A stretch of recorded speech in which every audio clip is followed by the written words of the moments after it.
এই যে এটা আমাদের আমেরিকারি মাঠ। এখানে তামুক ছিল, এখন সবাই ধান লাগাচ্ছে। হ্যাঁ, সব ধান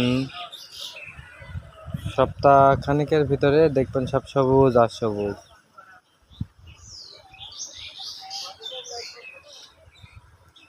সবাই এখানে ধান লাগাচ্ছে, দেখেন।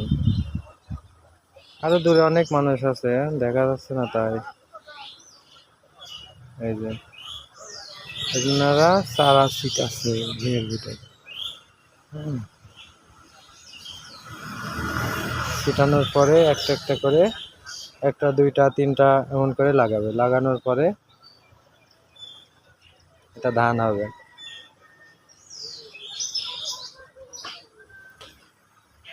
কিছুদিন আগেও দেখলাম তামুক আর তামাক। এই যে। ওকে, সবাইকে ধন্যবাদ। ভালো লাগলে কমেন্ট করবেন।